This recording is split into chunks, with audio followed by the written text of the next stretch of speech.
Good morning. Hello. তো আজকে আমি শুরু করছি এই ব্লগটা দিয়ে। দিনটা ছিল 24 জুলাই, যেদিন আমার বার্থডে ছিল। তন্ময় সেদিন আমাকে মুভি ডেটে নিয়ে গেছিলো। তো দুজনে একসাথে রেডি হয়ে মুভি দেখতে বেরিয়ে পড়েছি। আমার ভাইও ছিল সাথে।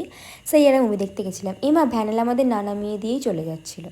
তারপরে শেষমেশ নামিয়ে দিল এসবিএফের সামনে। আমরা ঢুকে গেলাম এসবিএফে। বিশ্বাস করবে না, পুরো হাউসফুল ছিল ওই দিনটা। তাই আমরা আগে থেকে টিকিটটা বুক করে টিকিটটা শো করে ঢুকে গেলাম ভিতরে। তারপরে ফটো ক্লিক করে নিলাম কিছু। আর তন্ময় এখানে দাঁড়িয়ে দাঁড়িয়ে আমার সাথে রীতিমতো তর্ক করছে যে এটা নাকি ছাপড়িদের মুভি। আচ্ছা তোমরাই বলো তো, এটা কি ছাপড়িদের মুভি? তোমরা যে দেখেছো অবশ্যই কমেন্ট করে আমাকে জানাবে এটা মুভিটা কাদের মুভি, কেমন লেগেছে। তো আমার তো ভীষণ রাগ হয়ে গেছিলো। তবে তন্ময় বলছে আমাকে জোর করে আনা হয়েছে মুভি দেখতে, ছাপড়িদের মুভি দেখতে। আমি তো মুখটা ভেঙে নিলাম। তারপরে পপকর্ন নিয়ে ঢুকে গেলাম মুভি দেখতে। ভিতরটা খুব সুন্দর করেছে এসবিএফের। তোমরা যারা যাওনি গিয়ে একবার দেখে আসতে পারো। এখন কিন্তু দূরে কোথাও যেতে হবে না মুভি দেখতে, আমাদের হাবড়াতেও এসবিএফ খুলে গেছে।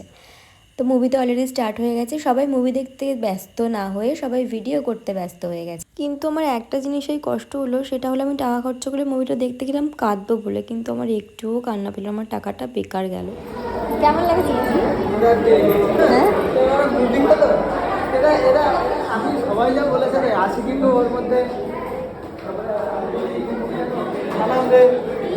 সব মুভি একসাথে মিক্স ভার্সন।